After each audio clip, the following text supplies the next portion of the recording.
Oh man, oh, we return again. Oh wait a minute, shit. What the fucking, hang on. There you go. Yay, I can video shit well. To the foyer! Away!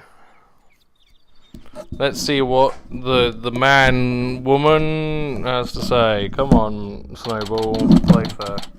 Oh, it's not happy with me. There you go. That's a bit more like it. What you got, man, woman? Wow, this place does not disappoint. Oh, I'm so excited. Whoa, slow down, Maya. The match isn't going anywhere. Now then, we won't have to worry about anyone untoward eavesdropping here. I take it you wanted to ask me some questions? Huh? That's why you invited us here? I'm sorry to have tricked you like this, but this is a murder after all. I couldn't talk openly about it in public and risk sullying the Sprocket family's reputation. Aww, and I was really looking forward to all those fancy snacks too. There, Maya, don't cry. This Pierce guy is one shrewd woman! Hey, Nick! Look at that cute vintage radio. Radio? Oh, that thing over there, under the stuffed bull's head. I'm gonna take a closer look.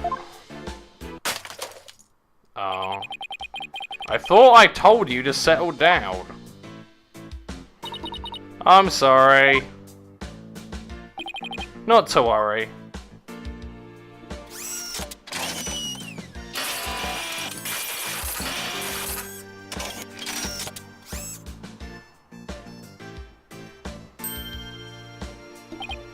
Wow, that little mech fixed it right up.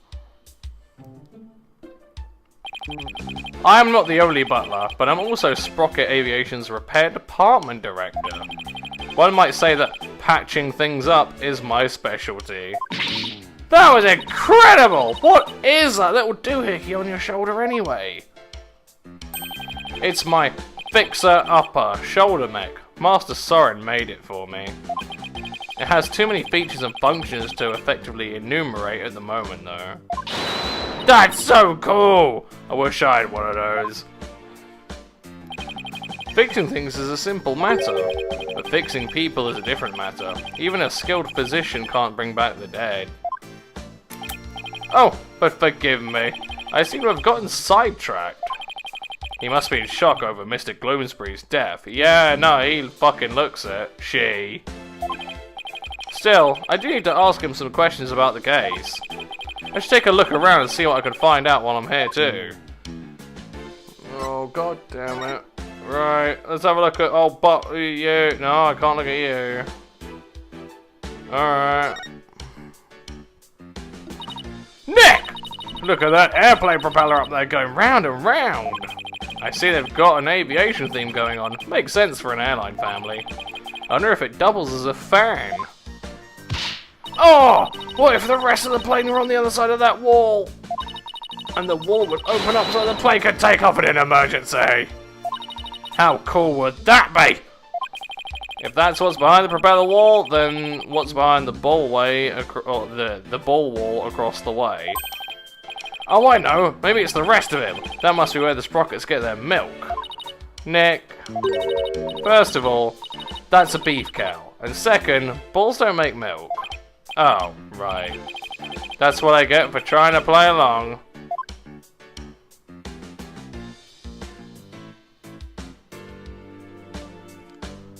What is this? Excuse me, but there's a card here on the floor. Well, look at that. It's a Flying Chapel key card. A Flying Chapel? What areas of the Flying Chapel require a key card, if I may ask? Most of the areas you want to keep the public out of. Such as the staff room and the hold, which is chock full of machinery.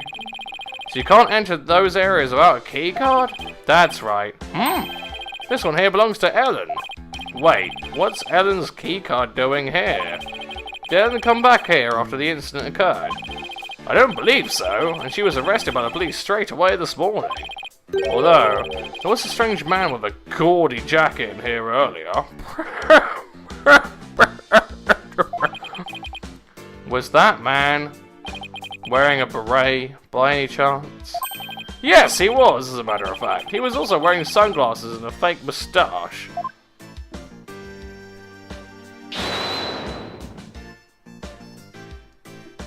I knew it. The only question is, what was he doing here?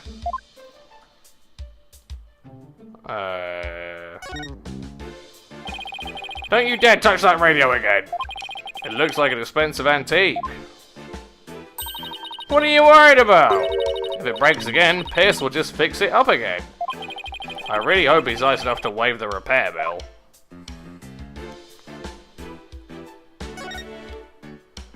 A bull. Come to think of it, there was a bull logo on the side of the Flying Chapel too. The president of the company must have a thing for cattle. The bull is a symbol of Sprocket Aviation. To be as strong and steady as a bull. That's the company creed, you know. Probably for all the back-breaking labour that they put their employees through. By the way, that bull logo on the Flying Chapel, the one with the rainbow wings, his name is Rainy the Rainbow. Get it? I get it! He's a rainbow-coloured bull, so he's a rainbow, right? What a memorable name. Huh, Nick? Yeah, for the nameless of the pun. Alright, any more shit? Any more shit? Hello. Hey, Nick! Now, here's a real lady. Tits! She looks smart as a whip, doesn't she? I wonder who she is. I didn't see her on the airship. That is Selena Sprocket, Soren's elder sister. Beautiful and capable, she was a great lady. Soren's sister, I think I see the resemblance. Maybe I'll show Pierce this photo later and ask him about her.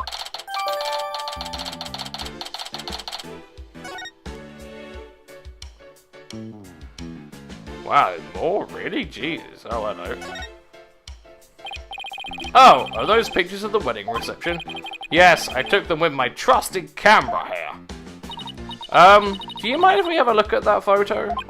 Be my guest! Take as long of a look as you like.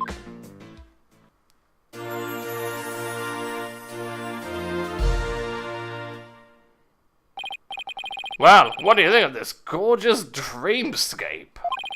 A thick fog billows across the room, making it look as if the couple were walking on clouds. Wow, look how beautiful Ellen is here. She looks a little nervous, though. She does, doesn't she? Hey, look, there's Pierce. Really? Where? Right there, behind the sweetheart table.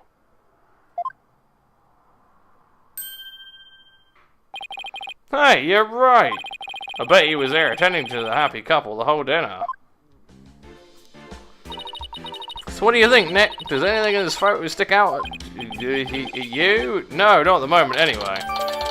We'll just keep a hold of that shit. Oh, fuck no. Hey Nick, if Alan really did travel back in time, do you think this photo is of the second reception? You know, after the time jump? I wonder. Excuse me, sir? Yes, can I help you? Ellen told us she traveled back in time. Would you happen to know anything about that? Oh, no, I haven't the foggiest idea what you're talking about. He climbed up faster than a clam. That's a bit fucking fishy. Any more? Oh, hello, what's this? Oh, it's the bridal bouquet. Hey Nick, how about I throw it? And you try to catch it. Why me? Just because? Oh, yeah. I bet you look hilarious flailing around trying to grab it. But doesn't tradition dictate that it's the ladies that go after the bouquet? Who cares? Just catch it! Here. Ow! Hey, you threw it right in my face! Oh, you don't want to catch that bouquet, trust me. Why not? They say it's bad luck to catch the bouquet of a marriage that doesn't last. But I already caught it. Whoops, too late now, honey. Fuck you, Maya. See, there's still more? Jesus Christ. Hey. We got the card in. Got that fucker in. I know I can go back, that's fine, but I just wanna have a bit of a Fuck it, let's talk to old woman! The incident! About the incident Miss Ellen was arrested for.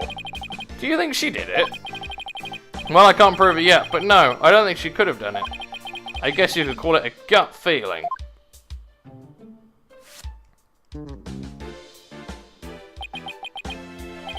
I see. I guess we have different opinions then. Do we now? The prosecution says that when Gloomsbury attacked Miss Ellen, she fought back and ended up killing him. I agree with this perspective. Or rather, that is the consensus of the entire Sprocket family. Even so, I heard an interesting story from Chief Prosecutor Edgeworth. I heard that the Sprocket family had tried to pressure the prosecutor's office into burying this case. You have many a monocle, woman. I fear you are mistaken. All we sought was merely a legal consultation. Besides, none of it matters now, as she is no longer a part of this family. Fortunately for us, they had yet to get their marriage license before holding the banquet. So basically, once they realized they couldn't sway the prosecution, they cut her loose. I realize how callous I must sound, but my duty is to protect the Sprocket family, and more specifically, Sprocket Aviation's future and Master Soren, whose genius is essential to the company. I would do anything to achieve that goal. That is my job as a Sprocket family butler. You know, I think Pierce and Mr. Edgeworth would get along really well, don't you think? Yeah, I could easily picture Edgeworth with a butler. Oh, and by the way, I suppose I should tell you about this as well. It's about when the members of the extended family and I discovered the crime. Oh, you discovered... Oh, mate. You wanted his fucking... Oh, fucking hell, I'm having a terrible trouble coming up with a fucking innuendo for bollocks. His fanny sack, there you go. Time travel! Did Ellen say anything to you about traveling through time?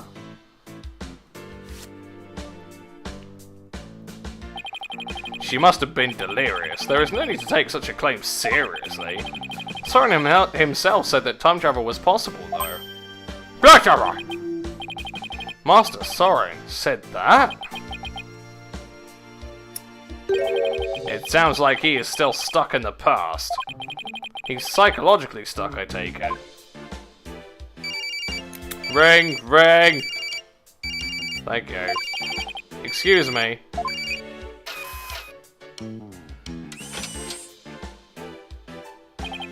What is it? I see. I believe I told you the madam will be or will be having milk tea. Still, have lemon slices at the ready, just in case. We must not disappoint her, understand? You sure are busy. All in a day's work. Still, we really do need Master Soren to start focusing on the business side of things soon. Could you tell us about that thing you mentioned about Soren's past? There is something in Master Soren's past that he wishes he could change. Please forgive me. This isn't something I should be sharing with strangers. Now I really want to know what Soren's still hung up on. Discovering the crime. It was sometime after the reception. Some of the Master's relatives and I went to clean up the reception hall. And that is when we saw it. A woman standing in front of the victim with a bloody murder weapon in her hand. You said the bloody murder weapon, you slut! It was none other than Miss Ellen.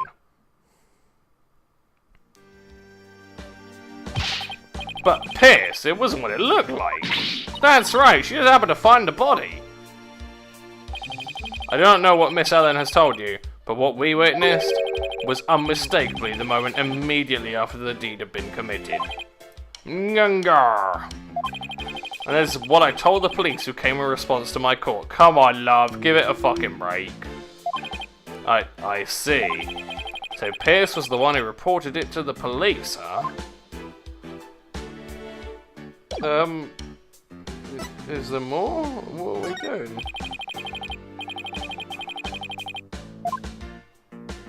You can't be fucking serious. I mean, what are you talking about?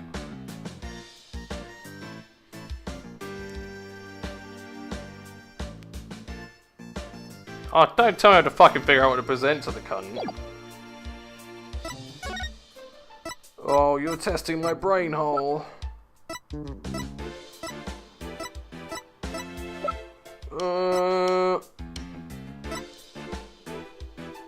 gonna try presenting that. Pierce, the woman in this photo is Soren's older sister Selena, right? I don't think we've met her yet.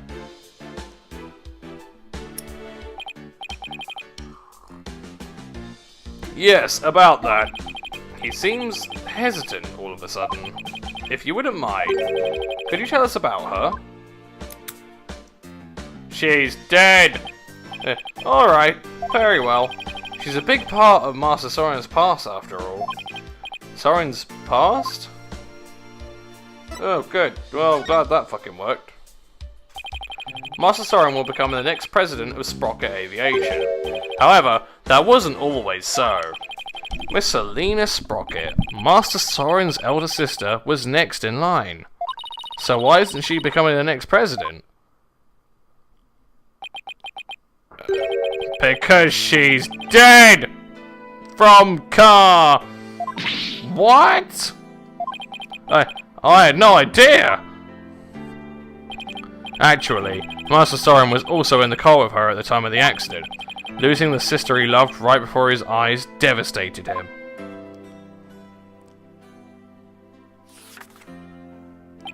Ever since then, he has buried himself in his research on time machines. He also became a quiet and meticulous, almost compulsive note-taker around then. He seems so stiff and robotic, I had no idea he was carrying all that around inside him. Master Soren has abandoned the company business and spends all his time on inventions. As the family butler, I am truly concerned. I believe it is high time he let go of the past. Hey, Nick! What are you doing here? What the fuck? Larry? Oh man, Edgy gave me a heck of a hard time. Larry, what are you doing here? I came to promote my new character, Q-Piglet. I was hoping Sprocket Aviation would do some kind of tie-in with me for it. Wow, I didn't know Larry was such an aggressive businessman. You could learn a thing or two from him, Nick. Why don't you promote your agency to them? Now's not exactly the time for that, in case you haven't noticed. See, and this is why you'll never be rich. Actually, Larry, I've been meaning to ask you something. You were there on the Flying Chapel yesterday, right? Huh? Was I? What were you doing there? Nothing? Whatever it was, I bet it wasn't anything to be proud of. But never mind. Did you see anything that had to do with the case? Scratch that. Let's start with, you weren't involved in this case, were you? Larry? Hey, he took off! He's like, oh, fucking hell, man. I just knew it. When something smells, it's usually the butt.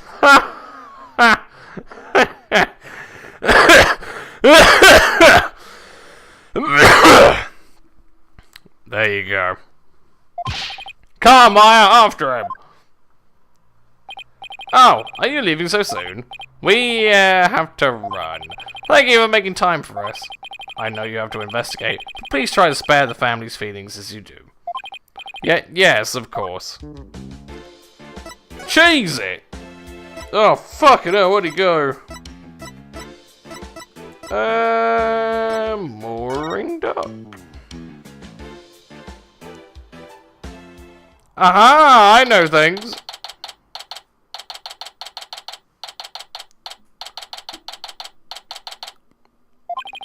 There he is. Hey, Larry! Hey there, friend. Fancy meeting you here. There's nothing fancy about it. All we did was follow you. So tell me, Larry, why did you run away like that? Huh? Me? I don't know what you're talking about. A bolt of inspiration for my new picture book hit me and I had to run is all. It was like a epiphany, you dig? Right. He's just gonna keep on playing dumb, isn't he, Nick?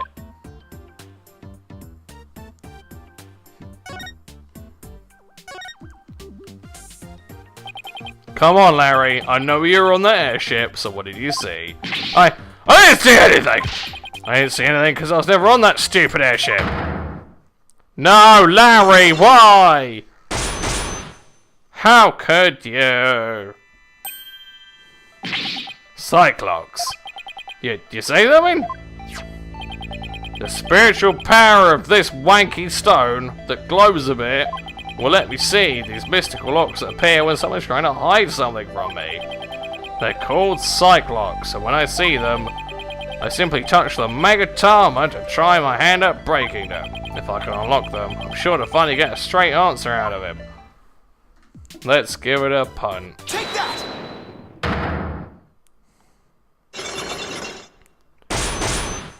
Damn it, Larry! What Larry is hiding? This is no time for games, Larry. I will find out what you're hiding. I'm telling you, Nick, you got it all wrong. I've got nothing to do with this case, whatsoever. Oh, come on, Larry. Even a baby can see through such a blatant and obvious lie. Nothing whatsoever, huh? If you weren't involved, Larry, then you wouldn't have been involved with this person. Oh, yeah. That's pretty fucking easy, I'll give you that. You're the one who brought Ellen to my office in the first place. And all those cops, nothing to do with the case whatsoever. Isn't going to cut it this time, Larry. If you have to lie, at least do a better job of it. Hey, yeah, don't diss me, Nick. If you're so convinced I'm lying, then let me ask you this: what makes you think I was on that stupid old airship anyway? Let me see some proof, if you've got any. Doubling down, are ya? Fine. You want proof, Larry? Here's proof that you're on that airship. Fuck.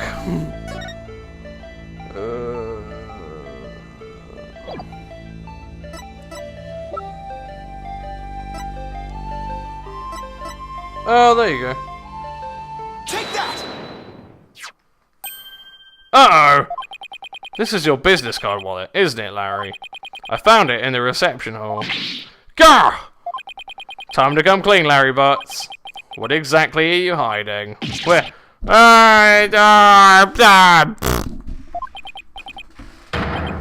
Alright, fine, you got me. I'll tell you everything. Shabla!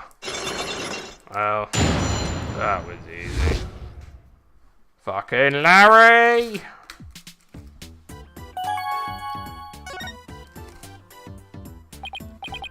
Larry, what were you doing on that airship anyway? Well, I went there to deliver the welcome to our wedding sign they ordered from me. Huh, I didn't know you took on real jobs like that too. Well, for your information, my wedding welcome signs are very popular on the net. Okay. And that's how you met Ellen? Uh-huh. I mean, I'd seen her in the photo for the welcome sign, but seeing her in person, the way she smiled at me and said thank you, sigh, I felt like I'd been hit by lightning. And that's when you fell in love with somebody else's bride, huh? Where's the fucking auto shit? Hang on a minute. Oh, there you go.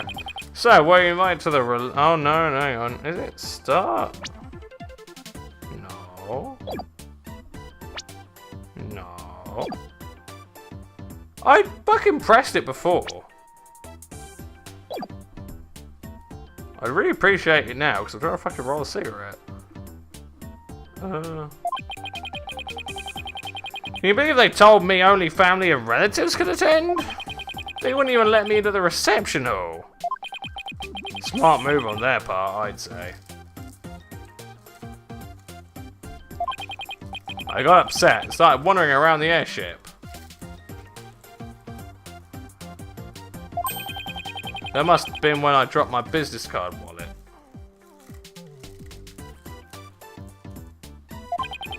So somebody else must have found it and brought it to the reception hall then. But you know what? I saw something incredible while I was on that flying chapel. Like... Get a load of this!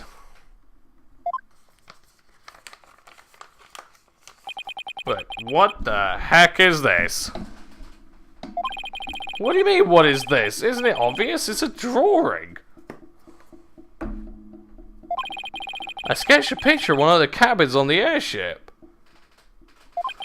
So what's so incredible about a cabin?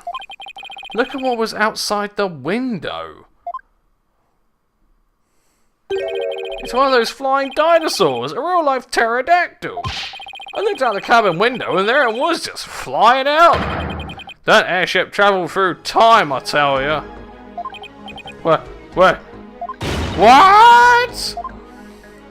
Piss off, Larry. I told that Pierce Butler guy about it. He told me to never mention it to anybody ever again. But why would he try to keep you from spouting what is clearly just nonsense? Maybe Sprocket Aviation is secretly developing a time machine. No way.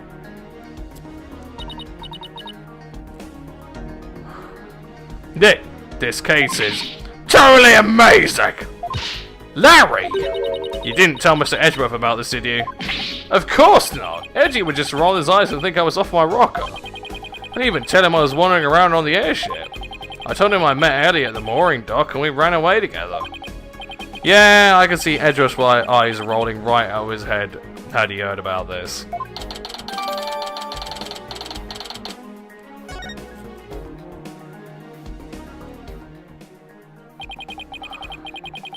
So Larry also experienced a time slip somehow.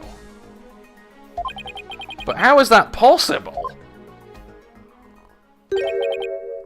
Hey Nick, I'll be taking my card wallet back now if you don't mind.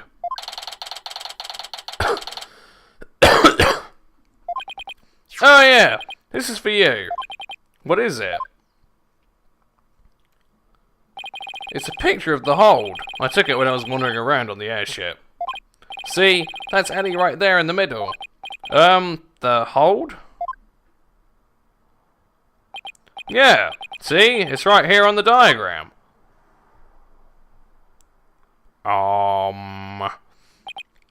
Okay, so now I know where the hold is, but what was Ellen doing there? Well, they were using it as a prepping area for the reception. I see, and around when did you take this? Before the reception. I took it while Ellie was getting everything ready. So this was taken before the incident occurred. I don't know how it'll be of any help, but thanks for this anyway. Yeah, no, I mean, we've got the hall where it took place and the hold where it took place. Huh? By the way, Larry, I heard that the door to the hold is controlled by a security system. So how would you get in there? That's a trade secret, I can't tell you. And the hits just keep on coming. Well, I guess that's basically a wrap on the investigation. Not quite, Nick. I want to meet Ellen too. Oh, that's right. You haven't met her yet, have you? Okay, let's head over to the detention center then, so you can say hi. Fuck off, Larry. You're a tit. Oh, is it bad to say I want to see her crying again? Because the animation is fucking great.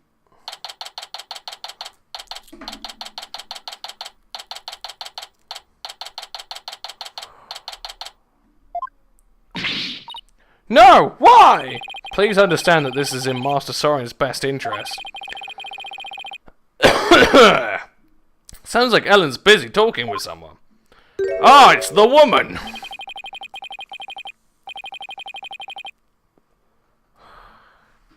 The next president cannot be married to a criminal. It would disgrace Sprocket Aviation. Miss Ellen, I need you to forget about this marriage. Pardon us? If it isn't Mr. Wright. So, their marriage is definitely off. There is no other choice. We cannot have a criminal in the family. For the sake of Master Soren and the Sprocket family, this is what is best. No! Ellen!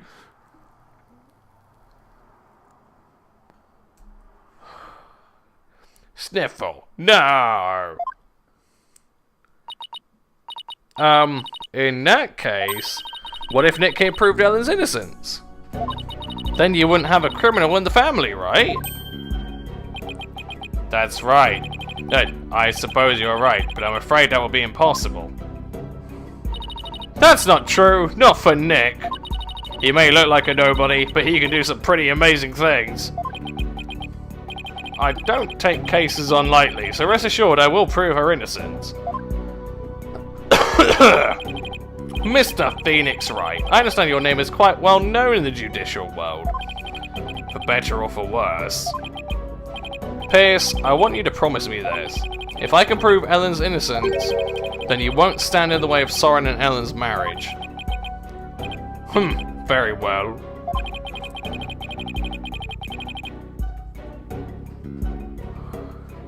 But not even the most talented lawyer in the world can change reality itself. Says you, bitch. And the reality is, Miss Ellen is guilty beyond a shadow of a doubt. I believe that's where you're wrong, Pierce. I'm clean! I swear I am! Obsessively, compulsively clean! Just as clean and pure as this pure white dress.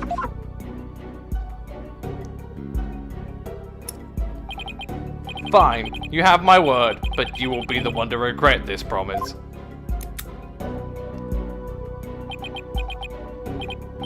Now, if you will excuse me. Oh, the woman's jelly!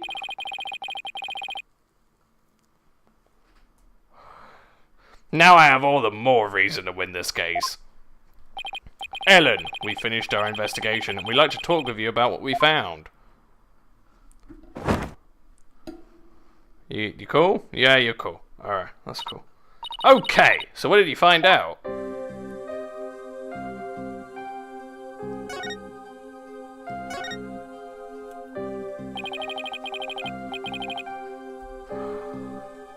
In the course of our investigation, we heard that you had been seen standing in front of the victim with the murder weapon in your hands.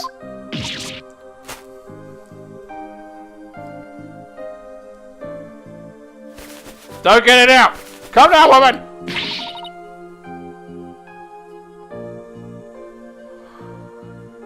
Yeah, it wasn't what it looked like. It's true I was holding the murder weapon. But when I found him, he was already dead. I panicked, and I was hoping I could go back in time again, like I had done earlier.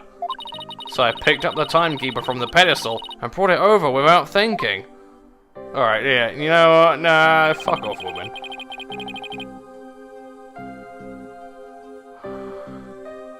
You were so desperate, you were ready to try anything, huh? Unfortunately, that sort of behaviour makes you an easy target for the prosecution. No. And as for your little trip through time, none of your in-laws could confirm your story, I'm afraid. I see. The only exception is Larry. He said he saw something. Really? What did you see?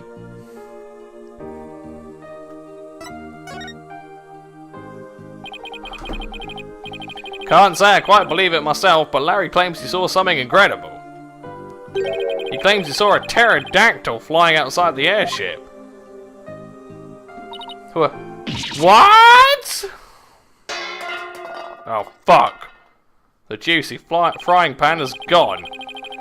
Not only that, but apparently Pierce Nickety told Larry to keep quiet about it. Oh Christ, she's got another one! Fucking hell! But why would Pierce do such a thing? Larry's theory is that Sprocket Aviation is developing something in secret. Time machine, to be exact. Do you think that's why nobody would confirm my story? Because it's a secret? I really don't know. But speaking of your in-laws, we did manage to find your keycard at Sprocket Manor. One of your in-laws said he'd keep an eye on it for you. Oh, thank goodness! I lost it while I was getting things ready for the reception. I'd looked everywhere for it. I can't fucking get it. That's fucking insane. Oh, I love the sound effect as well. I'm so glad you found it.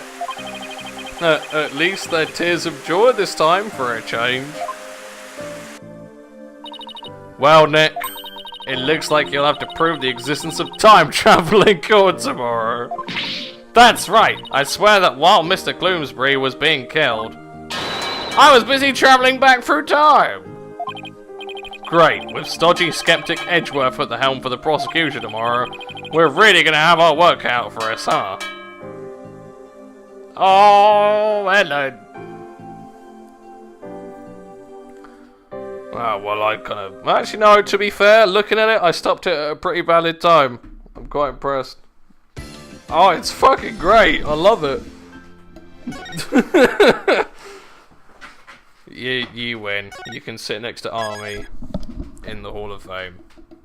It's fucking epic.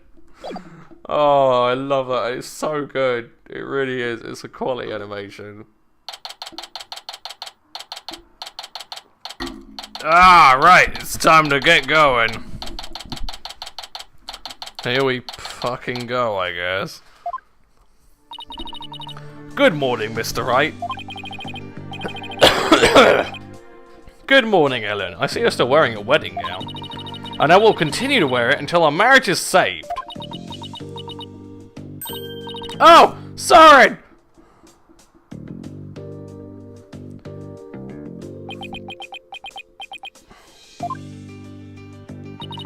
Do you think he came to see how she's holding up?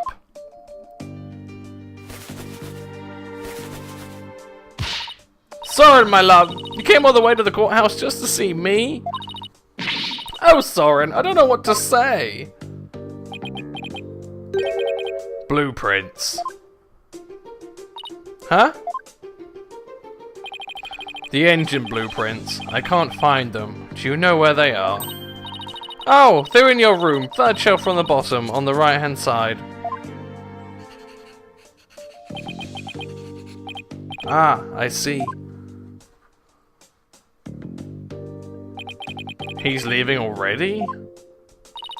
Don't tell me he came just to ask about some stupid blueprints. Is he really that cold of a person, or is that just how he comes off, I wonder? Sniffle! What about me, Soren?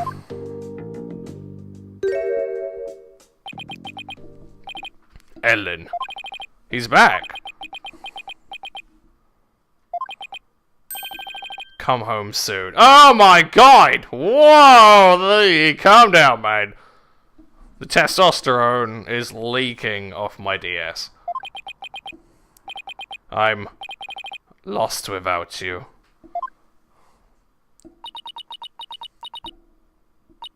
Sister... Sorry!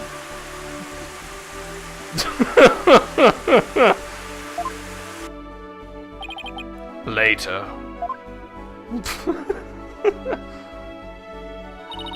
Looks like showing your vulnerabilities is the fastest way to capturing a woman's heart. You should take notes on this, Nick. Please leave me out of this. Anyway, looks like Soren isn't big on words, but it's clear that he cares about Ellen. Knowing that, I actually feel kind of relieved.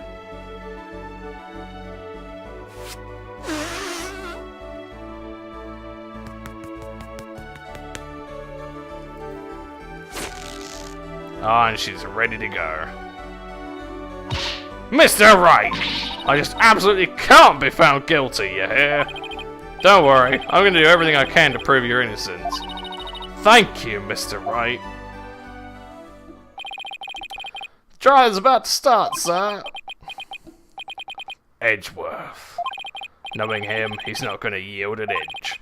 So I've just gotta fight with everything I've got and save Ellen. Grr. Here we fucking go. Ooh, ready?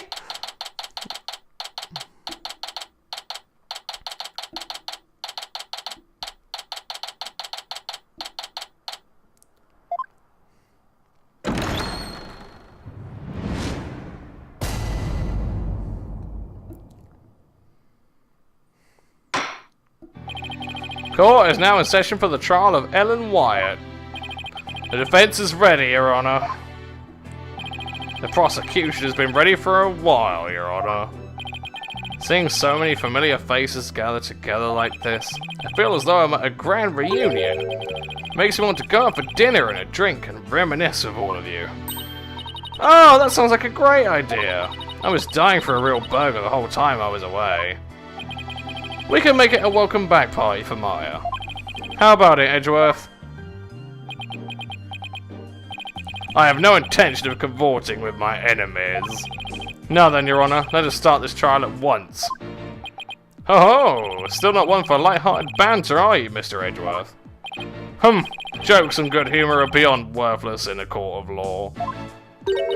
Guess we'll just have to have the party without him then. However, were it after the conclusion of this trial, I might consider joining you for your little welcome back party. I certainly wouldn't mind an invite, at the very least. He's still as emotionally constipated as ever, I see. Now then, Mr. Edgeworth, if you could please go over the details of this case for us. The victim was Dumas Gloomsbury, a servant in the Sprocket household. He was in attendance at the wedding reception that occurred from 7 PM to 10 PM. Mr. Gloomsbury apparently felt some animosity towards Ellen Wyatt, and so, a bit after the reception ended at 10 PM, he assaulted Miss Wyatt with the intent to kill her. The defendant fought back and ended up killing Mr. Gloomsbury. In other words, it was justified self-defense, correct? If that's the case, then the defendant might not be criminally responsible. He's right. Worst case scenario, I could go for self-defense to avoid the criminal charge. I wonder how Edgeworth plans to counter that, though. The prosecution's first witness will make my view on the matter clear, Your Honor. Who's it gonna be? Is it fucking Larry? Very well. Bailiff, please bring in the first witness. Or is it the old woman? Oh, hang on. Hang on! Oh, fine then. You are a woman, though, so that's fine. Please state your name and occupation, witness. Emma Syke, forensic investigator. And I'd just like to say, sir, that being in the same courtroom as you is a great honor. Oh, that's right, you're a fan of Edgeworth's, aren't you, Emma? We're good friends and all, Mr. Wright. But just this once, I intend to faithfully and fully testify for the prosecution. And I do mean that wholeheartedly. Heh, I expect no less from you. Yes, sir, I'm going to do my very best. They were partners in the Edgeworth games, so there you go. It's fair. Looks like you lost the popularity contest, Mr. Edgeworth, Nick. Meh, I really could care less. Besides, she'll see who's the better lawyer once I win this trial. Yeah, maybe then you'll actually really care less. Now, Detective Syke, if you please.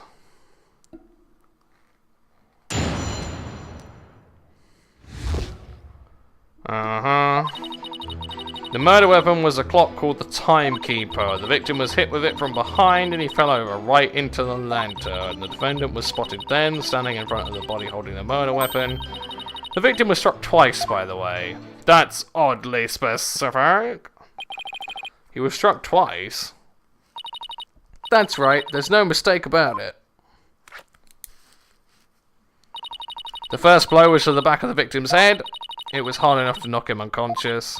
Yet, despite the fact that he had been immobilized by the first blow, the defendant delivered a second, fatal blow to the side of the victim's head. Which means, what exactly? You twat. I figured it would go right over your head. Let's put it this way. By striking the victim a second time, the defendant killed her last chance to escape from any criminal wrongdoing. She did? But how, Mr. Edgeworth? The defendant may have been fighting back because she was being attacked. However, she then went on to deliver the fatal blow to a man who was already fully unconscious. Nick, is he saying what I think he is?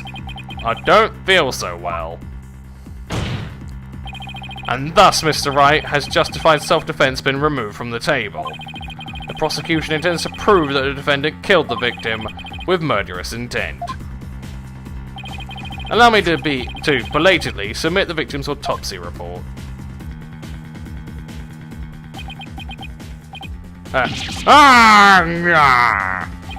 So that's why it was acting all smug. Well, more smug than usual.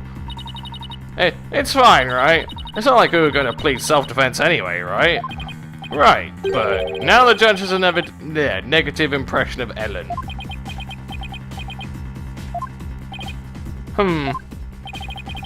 He may not get to prosecute much anymore, but he definitely hasn't lost his touch. Oh, Jesus. Jesus. Now then, Mr. Wright, you may begin your cross-examination. Oh, shit, I've actually got to try and think. Oh. What happened was the clock called to time. The victim was hit with it from behind and he fell over right into the lantern. The defendant was spotted then, standing in front of the body holding the murder weapon. The victim was struck twice, by the way.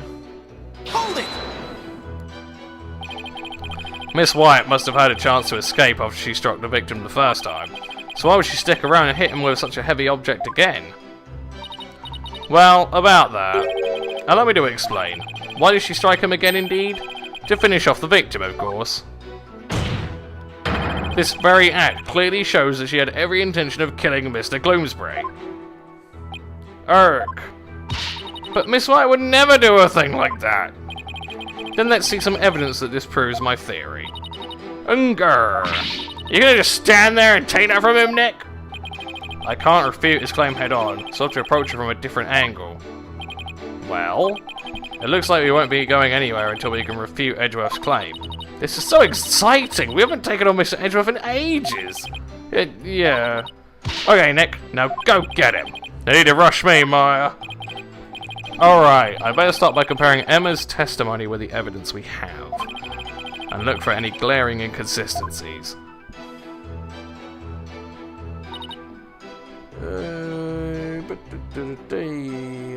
Let's have a look at all of it. May as well. Completely sure the murder weapon was a timekeeper. Yeah, completely. Shape of the injury on the victim's head matches up with that of the timekeeper, and it's definitely heavy enough to kill someone with. Would the defendant have been able to pick up and swing something so heavy? I tried it myself and I was able to lift it just fine. Maybe you're just freakishly strong? Excuse me, Mr. Wright. I'll have you know that people on the force know me as the dainty forensic investigator. It's sorry, but really, you're hardly a delicate flower. Mr. Wright, this is a court of law. Save your antics for after the trial, if you know how. Yes, sir. It won't happen again, sir. Moving on. Hold it! The defendant was fighting back against the victim, right? If so, wouldn't she have hit him from the front and not from behind? The victim must have tried to run once Miss White started fighting back. That's probably when he got hit from behind. I see. That's a blow to the back of his head. The defendant must have looked awfully scary when she was brandishing that clock. I don't know about that. Regardless of how scary Ellen looked, the victim was definitely hit from behind. May I go on? Oh yeah, yes, of course. Please do. Wait a minute. Let's take a small intermediate breakish sort of thing to replenish drug use.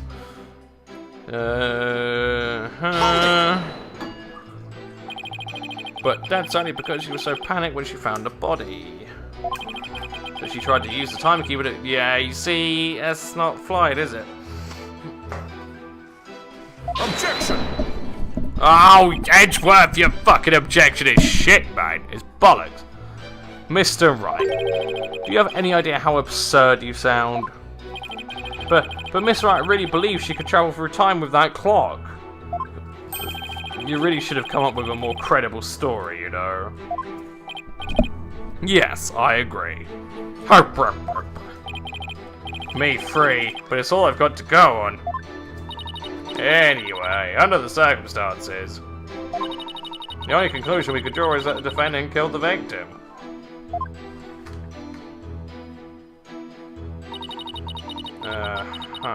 Alright then, well, we've exhausted all possible exhaustions. Let's have a looky-loo at the old cheeky banana.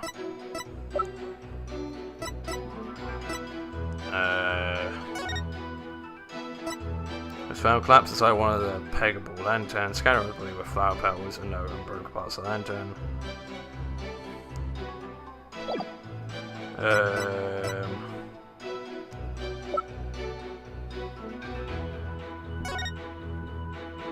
Fucking hell, we're going to focus on that. I have drank too much.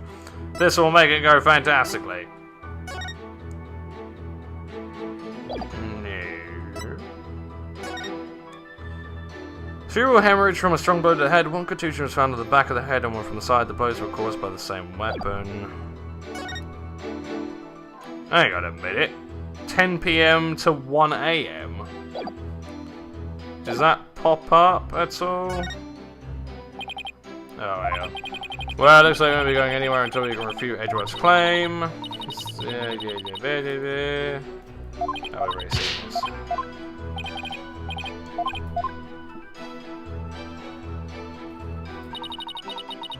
Where's the clock for the timekeeper?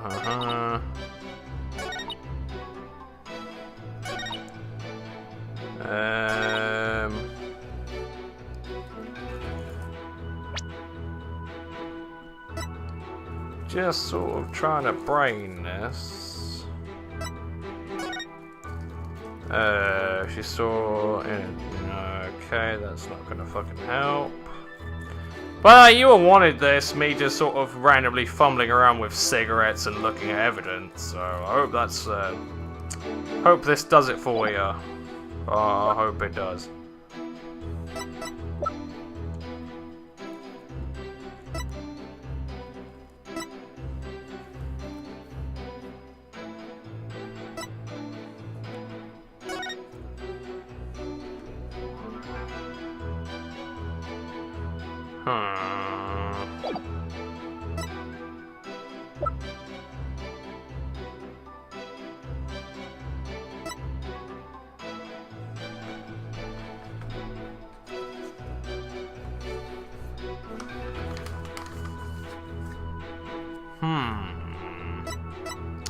I do not know.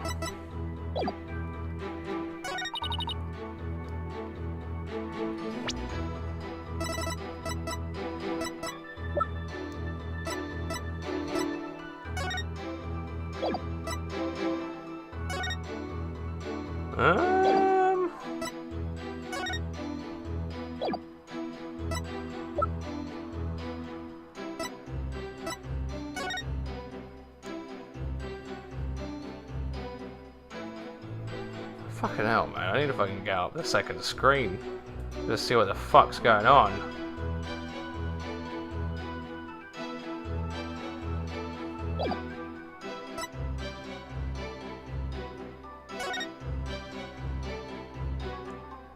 Like, there's no mention of time of death, so I can't really, like, use it.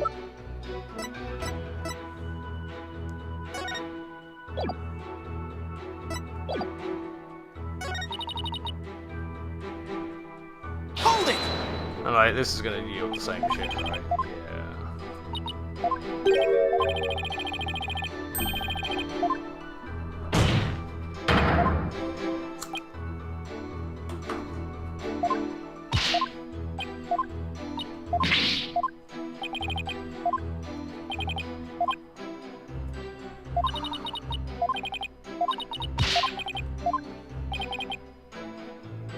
Emma's testimony with the evidence we have.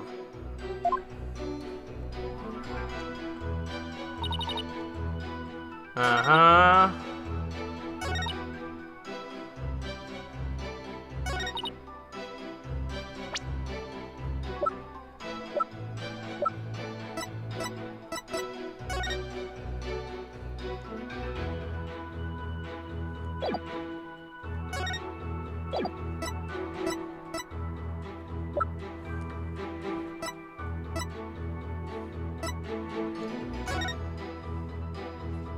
You can't even fucking see the man, Jesus.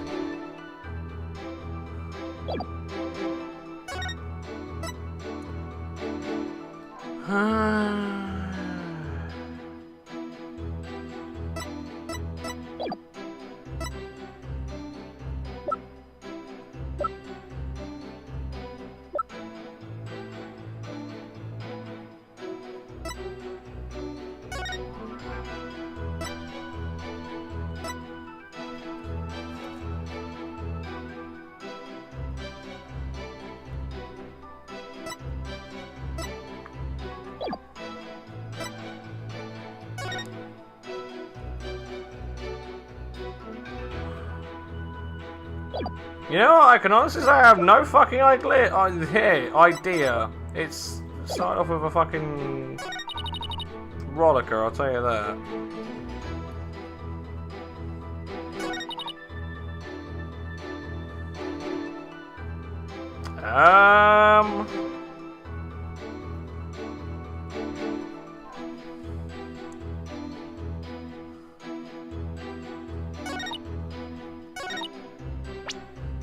All I can really think of off the top of my head is the fact that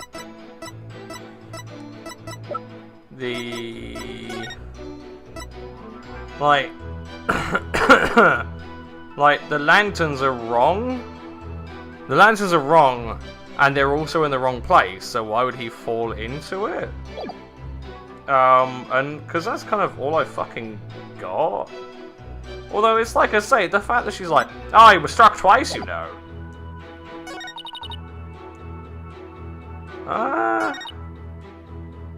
Like, that seems like such an obvious, like, yeah, oh,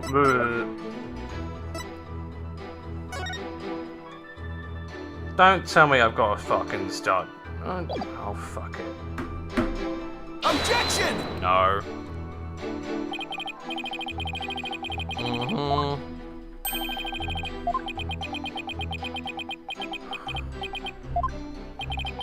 Yes, well done. Blah, blah, blah, blah. Thicky, thicky, bobo trying to play a game here.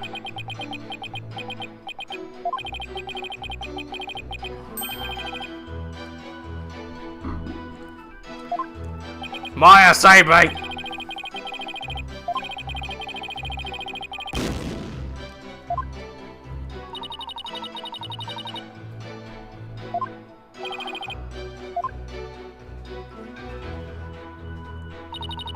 Oh, I've got a fucking... Wait. No, same old shit. What glaring inconsistencies? It seems pretty good.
Oh no!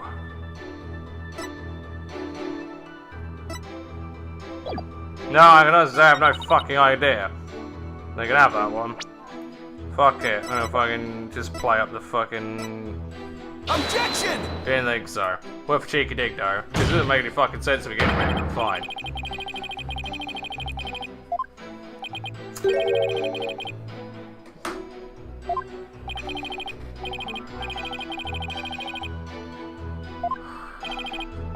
Maya, help me!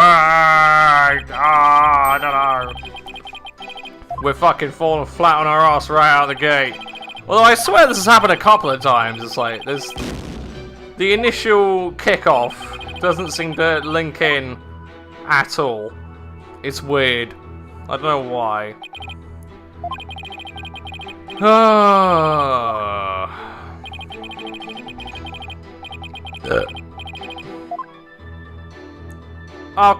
there you go. There's the fucking magic button that helps my soul. So, what do you think we should do now, Maya? That one statement sounded awfully fishy to me, Nick. Yeah, I was thinking the same thing. So now it's just a matter of deciding which piece... Yeah, thanks. Yeah, no, shove it up my arsehole, thanks.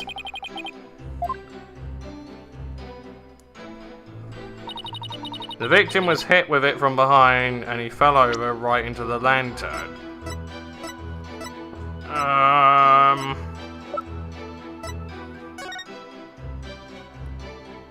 So, why is... Objection! Oh, fuck off, mate! Taking a piss! It was the photo of him lying down in the lantern. Like, facing forward.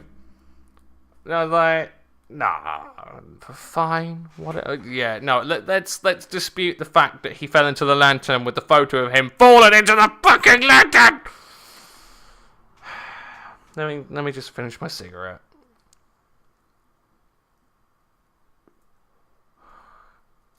Like, what I will give this DLC is the writing is a lot better.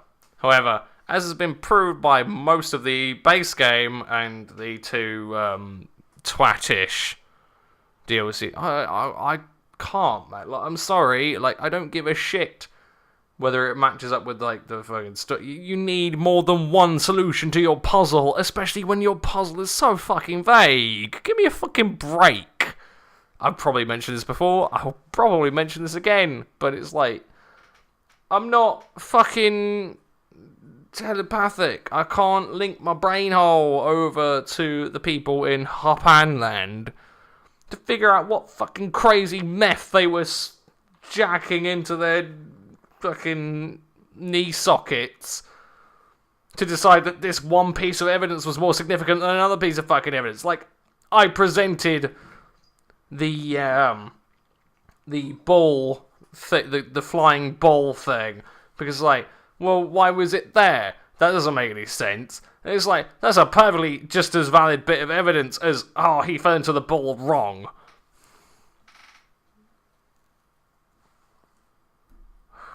That's my point of view on it anyway. It's an adventure game in the sense of you have to find the one thing that combines with another thing that loops into the dildo socket that opens up the trapdoor to Beelzebub's sex dungeon. And it's like, come on, man. I love the stories. They're great. But it's like you're pissing me off. Anyway. Detective Psych, I'm afraid I have to apologize in advance. For what? For embarrassing you in front of your idol. Look at that smug dick. What do you mean? If you take a look at this photo of the crime scene, you'll see that the victim is lying on his back. But if the victim had been hit from behind as you claim, then he should have fallen over into the lantern face down.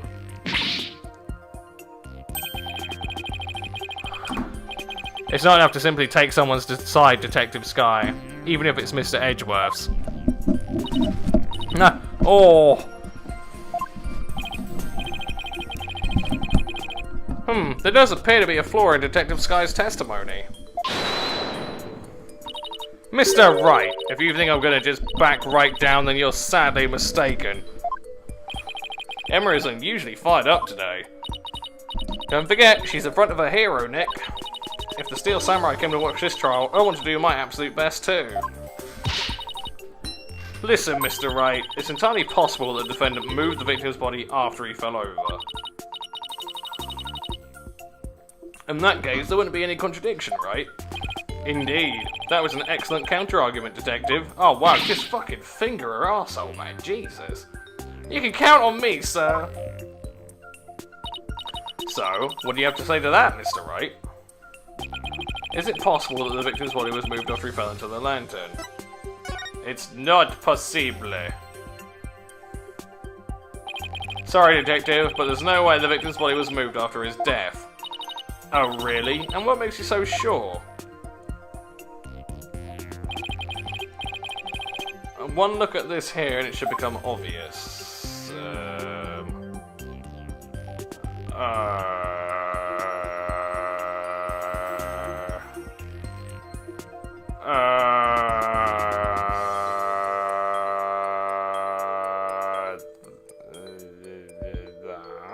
Take that! What exactly are you pointing at, Mr. Wright? Oh, fuck. I balls up again! Shit! Oh, come on, man. It's the first one out of the gate. Give me a fucking break.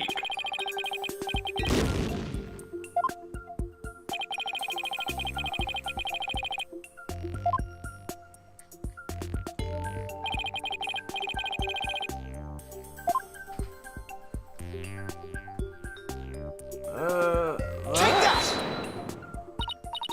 No, those broken... Oh, thank God. Those broken bits of the lantern. Yes, if the body had been moved after the fact, these fragments would have fallen off of it. But as you can see clearly, they're lying perfectly undisturbed on top of the body. Actually, they look like he fucking rolled over. This means that the victim must have been lying face up from before the lantern even broke. You're right! But wait a minute, if that's true, then when was the victim killed? I mean, the lantern was still whole during the reception, right? Right, which means we've just overturned a major assumption about this case. If the victim was already dead before the lantern was even broken, then the body must have been inside the lantern since before the reception started. In other words, the defense asserts that the victim was killed before the wedding reception. Habla! Wait, what? Suck on that, woman. Wait, man, woman. In short, when Miss White was seen standing in front of the body after the reception, it wasn't the moment just after the murder was committed. It was the moment she happened to discover the body, just as Miss Wyatt claims. Ah! Objection! Oh, Jesus. Whether the act was committed before or after the reception is entirely inconsequential. After all, it was the defendant who prepared the reception hall for the event in question. Therefore, when the murder occurred, changes nothing with regard to guilt. She could have killed the victim before the reception, as you claim, and then tried to hide his body in the lantern after the event ended. Objection! Sorry, but that doesn't make any sense. I mean, where would the body have been hidden during the reception in your scenario? Unger. That's... Even if you have to admit, Mr. Edgeworth, that this has opened up a new possibility. Do explain, Mr. Wright. Well, if Miss White didn't commit the crime in the reception hall, then that means someone somewhere put the victim's body into the lantern. I suppose that makes sense. A dead body couldn't have put itself in there. Exactly, Your Honor. In other words, if the murder actually occurred before the reception, it opens up the possibility that... Oh, fuck, right. He was killed somewhere else, the defendant didn't do it, he was killed some other way. Let's try that. Are you taking the piss?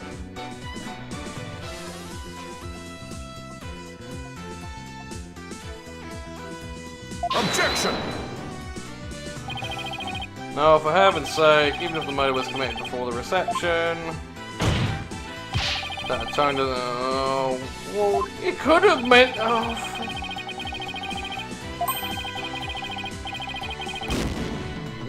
what?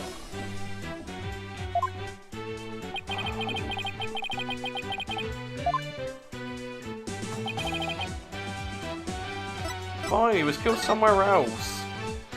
Thank you. Fucking hell, man. If the body was inside the lantern, then it's possible the body was moved along with it from somewhere else. Oh, you're right. You can run that mouth of yours all you want.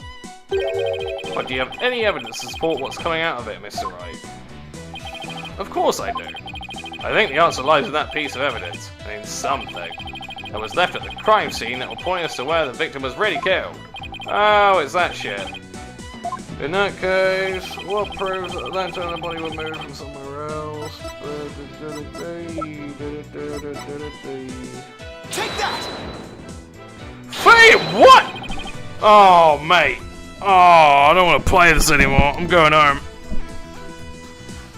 It was Larry's thing, wasn't it? Oh, no.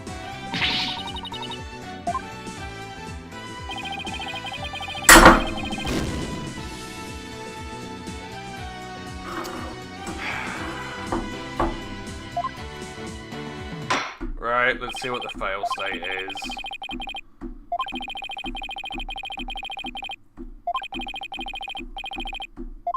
Yes, good for you. I don't care. I don't.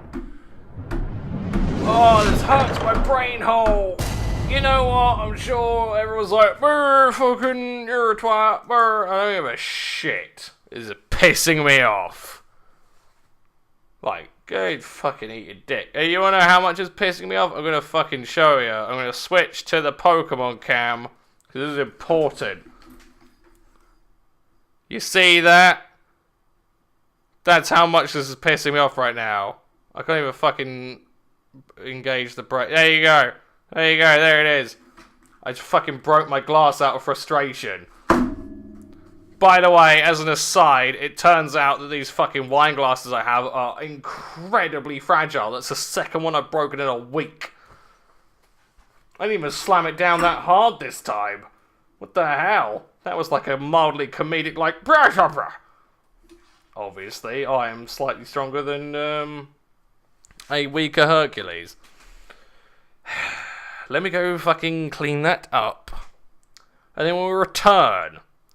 And obviously I need to buy better wine glasses. See, it's good, because these were given to me because fucking Anna got these as a gift from someone. I believe it was a work colleague. And I'm down to one. So, yeah. We're going well. We're going good. At the end of the week, break all of them. It's happening. That's my guarantee. If you're wondering what happened to the story of the other one, well, I was so apocalyptically drunk and rambled off so much shit that I didn't even feel like uploading that. It was a Pokemon thing, and it will stay in the fucking discard bin. The bin of discardiness. But yes, let me go clean that up. It's not. To be alright, fine. That one you could say I legitimately got ahead of myself, but it's like that fucking entire section of like, oh, fucking disprove this. It's like, well, fucking, there's like 10 things that could mean that. Like, it's such a flimsy fucking argument. Like, come on, man, give me a fucking break.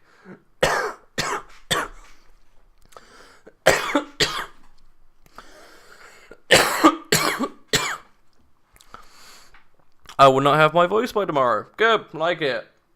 Give me a second.